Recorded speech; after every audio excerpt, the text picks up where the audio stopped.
कैसे हैं आप लोग। आज हम फिर एक बार नए वीडियो में जिसमें हम यूपीएसआई 2025 की वैकेंसी जो आ चुकी है उससे रिलेटेड बनने वाले आपके दिमाग में क्वेश्चन या तो आप देख सकते हैं यहाँ हमने कुछ पॉइंट्स दिए हैं जिसमें आपको कोई ना कोई किसी पॉइंट में आपको कोई ना कोई डाउट होगा ही। तो इसलिए आप वीडियो को पूरा देखिए, इससे आपके डाउट सभी क्लियर हो जाएंगे।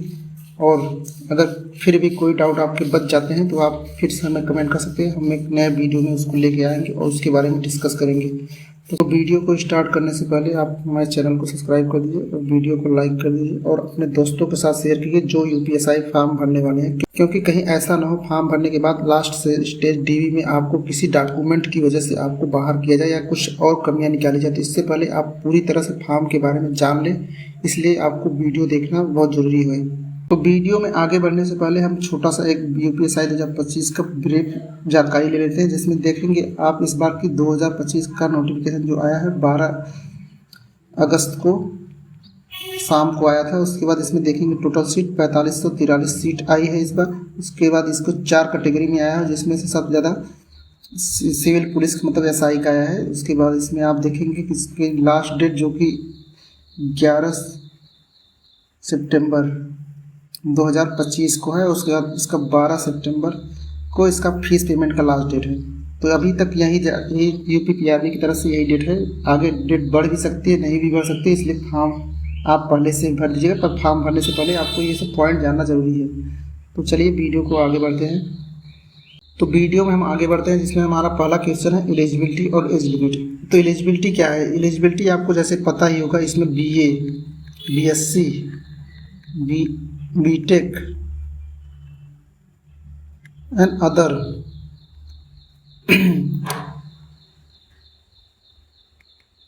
मतलब यहाँ अदर ग्रेजुएशन मतलब कोई भी आप किसी भी फील्ड में ग्रेजुएशन किए हैं तो आप इसमें भर सकते हैं। इसकी एलिजिबिलिटी यही है।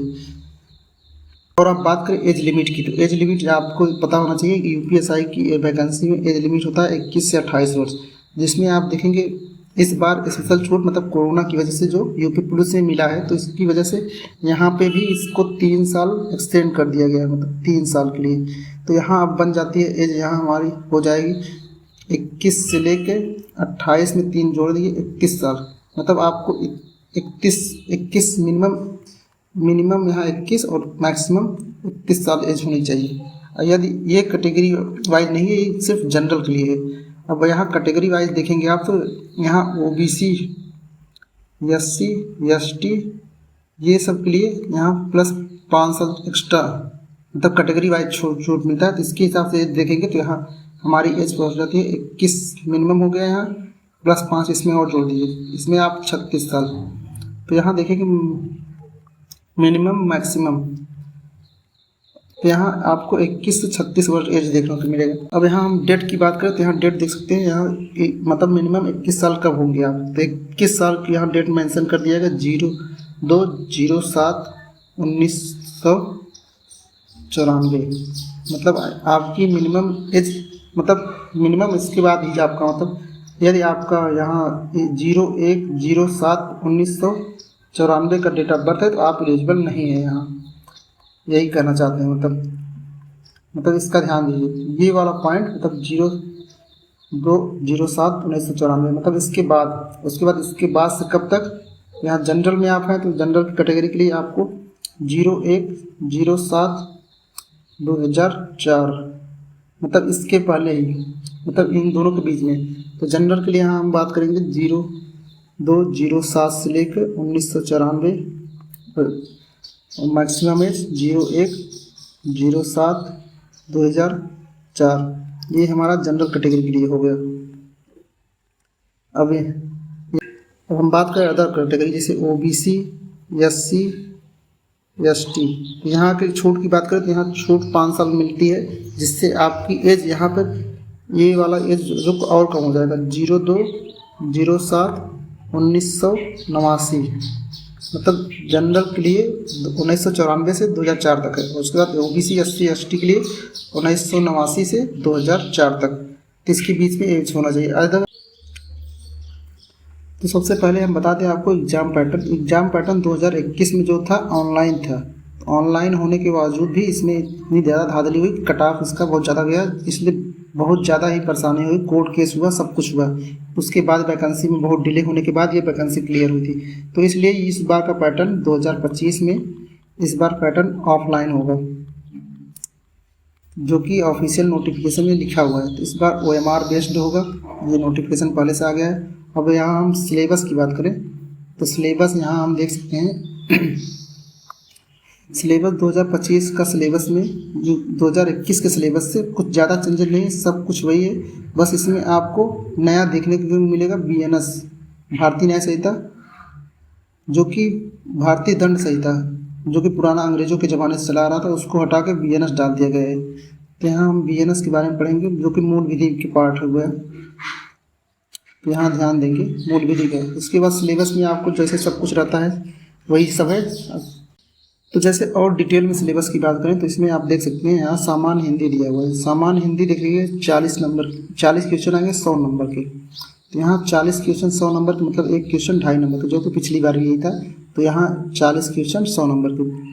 उसके बाद मूल विधि, संविधान, सामान्य ज्ञान 40 क्वेश्चन 100 नंबर के। उसके बाद मानसिक योग्यता परीक्षा 40 क्वेश्चन 100 नंबर के। इस तरह टोटल हमारे 160 क्वेश्चन बन जाते हैं और 400 अंकों के। तो यहाँ एक क्वेश्चन हमारा 2.5 का होगा। और यहाँ निगेटिव नहीं होता। सबसे बढ़िया यूपी आप देखेंगे UPP, जो कि इससे कांस्टेबल लेवल की परीक्षा है, उसमें आपको निगेटिव दिखेगा।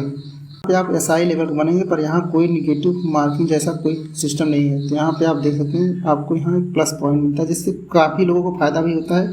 और कुछ लोगों को लगता है कि ये चीज़ मतलब न पढ़ने वालों के लिए मतलब आसानी से भी सिलेक्शन लेने का एक तरीका है।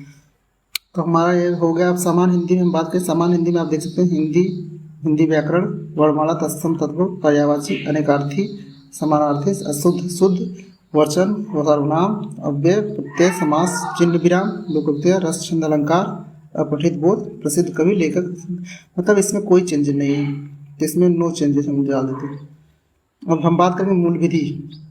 तो इसमें देख सकते हैं मूल विधि में आपको सीधा सीधा चेंजेस देखने को मिलेगा यहाँ, जिसमें लिखा हुआ भारतीय न्याय संहिता, मतलब भारतीय न्याय संहिता जो कि अभी आया है। उसके बाद भारतीय नागरिक सुरक्षा संहिता, ये दोनों इस बार नए आए हैं। तो ये चेंजेस हमारे हैं, तो इसको ध्यान में रखेंगे। इसको मतलब अब जहाँ से पढ़े, क्योंकि इसके बारे में क्वेश्चन अभी तक बने नहीं होंगे। तो क्वेश्चन बने होंगे जो तो नए नए रहेंगे, तो इसलिए अच्छे से पढ़ना होगा, क्योंकि इसकी जानकारी किसी को नहीं है क्या कैसे क्वेश्चन बनेंगे। बाकी सब कुछ वही है। ये पॉलिटी का पार्ट हो गया। उसके बाद ये सामान्य जी मतलब विज्ञान GK, जिसमें आप देख सकते हैं भूगोल भी है।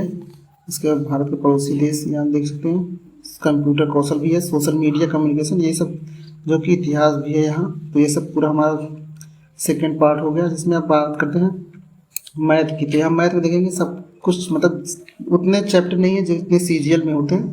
यहाँ कुछ कम चैप्टर हैं जो कि फिक्स होते हैं।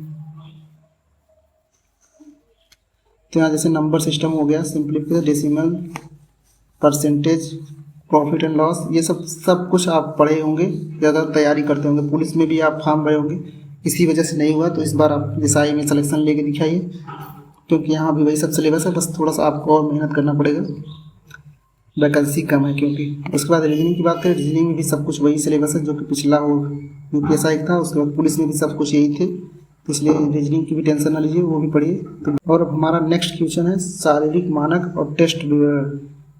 मतलब यहाँ फिजिकल स्टैंडर्ड, मतलब आपको क्या चाहिए फिजिकल स्टैंडर्ड में। यहाँ सबसे पहले ज़रूरी है सबको आपको पता होना चाहिए, यहाँ 152 गर्ल्स के लिए मतलब हाइट में। उसके बाद 168 बॉयज़ के लिए, मतलब आपकी इतनी हाइट होनी ही चाहिए। इससे कम है तो आप अभी से इसका मतलब छोड़ दीजिए, क्योंकि उम्मीद बहुत कम है कि आपका मतलब लंबाई अब तो बढ़ने वाली है नहीं। तो आप किसी के बहकावे में आके हाँ कि हम करा देंगे, ये सब कुछ नहीं होता, क्योंकि आप देने जाएंगे वहाँ कोई नहीं रहता। तो इसलिए वहाँ पे आपको अगर 1 भी सेंटीमीटर, पॉइंट में भी लोग छट जाते हैं, 0.5 0.2 पे भी लोग बहुत जल्दी मतलब वहाँ बाहर कर दिए जाते हैं। इसलिए इतनी होनी चाहिए। और लड़कियों के लिए खासकर एक चीज़ और है, वहाँ वेट भी होना चाहिए 40 kg पर। ये तो आराम से आ जाता है, अगर एग्ज़ाम के बाद आप वेट आ गए मतलब नहीं हो रहा तो आप खा पी के बहुत जाएंगे, या तो वैसे जाएंगे, कपड़े उपड़े में ज़्यादा पहने रहते हैं लोग, हो ही जाता है। मतलब उतना अंतर नहीं आता, बहुत कम होने पे आता है। हो गया। और बॉयज़ में यहाँ एक और सीन है, मिनिमम आपको 79 सेंटीमीटर आपको चेस्ट होना चाहिए। उसके बाद फुलारे के बाद आपको 84 मतलब आपका 79 मिनिमम रहेगा। या नॉर्मल आप मान लीजिए आपका 84 है, आप काफ़ी अच्छे हैं, तो आपको फुलाने के बाद 89 मतलब इतना करना है, मतलब इतना प्लस 5 सेंटीमीटर फुलाना ही है। तो सबसे पहले हम डॉक्यूमेंट में देखेंगे, हमारे पास सबसे ज़रूरी है 10th का सर्टिफिकेट। उसके बाद हमारे पास 12th होना चाहिए, क्योंकि हम ग्रेजुएशन लेवल का फॉर्म भर रहे हैं। उसके बाद हमारे पास ग्रेजुएशन का, तो यहाँ ग्रेजुएशन में आपको जैसे बता दिए हैं, BA, BSc, BTech, BCom, जो भी होता हो ग्रेजुएशन की कैटेगरी में आना चाहिए, बस इतना जान लीजिए। किसी भी यूनिवर्सिटी से ये माने नहीं रखता। तो यहाँ आपको बस ग्रेजुएशन की सर्टिफिकेट चाहिए, और सर्टिफिकेट मतलब मार्कशीट, उसके बाद इसमें ग्रेजुएशन जो जो आपके यहाँ मिलता हो वो सब चाहिए। तो ये हो गया हमारा ग्रेजुएशन। अब और होता है एक जनरल वालों के लिए भी अब कुछ होते हैं EWS, तो EWS सर्टिफिकेट चाहिए। तो EWS सर्टिफिकेट हमारा कब से कब के बीच में होना चाहिए, तो इसमें दिया है आपका मतलब पिछले फाइनेंशियल ईयर का बना होना चाहिए, जिसमें आपको बना मतलब पिछला फाइनेंशियल ईयर में आपकी इनकम 8 लाख से कम होगी तभी बनेगा। तो जिसमें आपको 8 लाख से कम होने के लिए आपको मतलब आप अपने मतलब जो बनाते हैं उनसे संपर्क करेंगे, तो आपको ये आसानी से जल्दी नहीं बनता, लोग कहते हैं, पर एक बार देखने पे बन नहीं जाता है। तो इसमें देखेंगे आपको डेट मेंशन किया 01/04/2025 से लेकर 11 मतलब फॉर्म लास्ट डेट से, मतलब इसी के बीच में बना होना चाहिए। मतलब आप अभी फॉर्म चल रहा है तो इसके बीच में बनवा सकते हैं, मतलब इसके दोनों डेट से, मतलब इसके पहले का नहीं होना चाहिए कि हाँ यहाँ तीसरे महीने का और ये इसके बाद का, मतलब इसके बाद का नहीं होना चाहिए। तो ये EWS वालों के लिए हो गया। अब इसी तरह OBC, SC, ST, इन लोगों के लिए भी यही है कि आपका मतलब ये सर्टिफिकेट जो होना चाहिए 01/04/2025 से 11/09/2025, मतलब इसके बीच में बना होना चाहिए। इससे पुराना नहीं मान्य होगा, न इसके आगे का मान्य होगा। तो ये सर्टिफिकेट पे खास कर ध्यान देंगे अगर, क्योंकि फाइनल में अगर आप OBC की कट ऑफ से थोड़ा सा भी ज़्यादा है तो आप OBC में काउंट हुए हैं, पर बाई चांस आप DV कराने जाते हैं, उसके बाद आपको DV में देखा जाता है कि आपके पास ये सर्टिफिकेट आपका वैलिड नहीं है, तो आप OBC कट ऑफ से बाहर हो जाएंगे। तो आपको जनरल में तो वैसे ही पहले से ही बाहर रहेंगे, तो आप OBC से बाहर हो जाएंगे। इसलिए ये सर्टिफिकेट जरूरी है कि आप बनवा के ही फॉर्म भरें।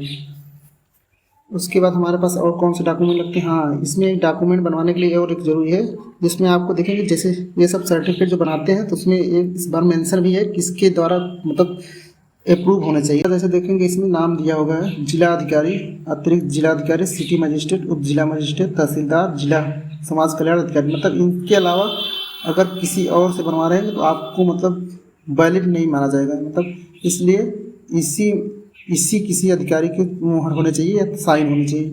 आजकल मैक्सिमम इन्हीं लोग के होते हैं, पर कहीं आपके यहाँ ऐसा ना हो तो आप पहले से ही पता कर लीजिए, या अपने सर्टिफिकेट में देख सकते हैं आप इनके अलावा कोई और है तो आप अभी से ही दूसरा बनवा लीजिए। तो इसी के साथ हमारा 4 क्वेश्चन की डाउट क्लियर। अब भी किसी को डाउट हो तो आप हमें कमेंट कर सकते हैं। अब हम बात करेंगे UPSI 2025 की परीक्षा कब होगी। तो परीक्षा के बारे में जानने से पहले आपको जान लेना चाहिए पिछली बार UPP के क्या मतलब PRPB के ट्रेंड क्या रहे हैं। तो PRB के ट्रेंड समझना मुश्किल है। जैसे कि आपको देखेंगे पिछली मतलब 2015 से मान लीजिए 2000 हमने 25 तक 2000 मतलब 23 तक 25 का तो अभी आया 2025 तक देखा है। तो 2015 से 2025 तक ऐसा कोई पैटर्न नहीं है कि हाँ 2 महीने 3 महीने 4 महीने या 1 साल बाद परीक्षाएं हों। तो ऐसा UPPRB का कोई ट्रेंड नहीं है। आप देखेंगे अभी 2023 की परीक्षा में, जिसमें 2023 की परीक्षा में UPP में लगभग 45 से 50 दिन का समय दिया था। उसके बाद इसका एग्ज़ाम हुआ जो कि लीक हो गया, उसके कारण फिर एक लगभग अगस्त में गया तो 1 साल का डिले हो गया। तो इसलिए मान सकते हैं कि इस बार भी परीक्षा है आपका UPPRB, आगे चुनाव है, इसलिए UPSI का मतलब परीक्षा कराने में ज़्यादा डिले तो नहीं होगा। कम से कम तो आपको 2 महीने तो अभी आपके लिए मान के चलिए 2 महीने हैं, तो अभी 2 महीने आप मान के चलिए तैयारी करिए। मतलब आपका ये मतलब 8वां महीने 8 मतलब 8वां जुलाई अगस्त चल रहा है आपका, मान लीजिए सितंबर, अक्टूबर, नवंबर, दिसंबर। तो यहाँ आपको 2 महीने ये है, नवंबर या दिसंबर में जाएगा। मोस्टली चांस है दिसंबर में ही जाए, क्योंकि ये महीना क्या हुआ मतलब इसमें अभी एग्ज़ाम कई इसके बीच में एग्ज़ाम होंगे, तो इसलिए डेट स्लॉट मिल रहा, क्योंकि ऑफलाइन है तो संडे सैटरडे स्लॉट मतलब बुक रहते हैं मैक्सिमम। इसलिए अभी दिसंबर के हिसाब से मान के चलिए कि एग्ज़ाम दिसंबर में होगा। उसके बाद अभी यही हम मान के चलेंगे मैक्सिमम नवंबर लास्ट या दिसंबर स्टार्टिंग। इसके लिए आप अभी से ही ये दिमाग में ना बनाइए कि हाँ एग्ज़ाम बहुत डिले होगा, इसलिए अभी मान के हम चल रहे हैं नवंबर से दिसंबर। तो इससे भी रिलेटेड कोई अभी डाउट ना बनाइए, अपनी पढ़ाई पे ध्यान दीजिए, क्योंकि नवंबर दिसंबर आपका एग्ज़ाम अगर यूपी पीआरबी ने चाहा तो करा देगा, क्योंकि ये इसके मोड पे कोई कुछ नहीं कर सकता ये कब करा दे क्या करा दे। ये यूपी पीआरबी की एक बेकार आदत है। अब हम देखेंगे सबसे ज़रूरी क्वेश्चन जो कि सभी के मन में आ रहा होगा, क्योंकि आप फॉर्म भरने से पहले देखते हैं सीट कितनी है और सिलेक्शन होने की उम्मीद क्या है। जैसे आप अब लास्ट क्वेश्चन देख रहे हैं, क्या यूपीएसआई की वैकेंसी आगे बढ़ सकती है, मतलब वैकेंसी यहाँ बढ़ने से रेट है कि वैकेंसी सीट है। तो यहाँ हम सीट के बारे में देखेंगे। जैसे अभी तक हमने पूरा मतलब देखा पिछला रिकॉर्ड यूपी पीआरबी का, तो इसमें आज तक कभी मतलब एक भी बार हमको ऐसा नहीं मिला जिसमें सीटें बढ़ी हो। तो इसलिए सीट बढ़ने की उम्मीद अभी से ना करिए। बाकी चुनाव है, चुनाव के चक्कर में पॉलिटिकल पार्टियां कुछ भी करती हैं, तो इसलिए अगर एग्ज़ाम में डिले होगा, जैसे ज़्यादा डिले होगा 7 8 या 1 साल तक, तो आपको मान के चलिए कि सीट बढ़ सकती है। उससे पहले सीट बढ़ने की कोई उम्मीद नहीं है, तो इसलिए ये भी डाउट ख़त्म। तो अगर इसके अलावा भी कोई आपके और डाउट हो तो आप हमें कमेंट कर सकते हैं। लेकिन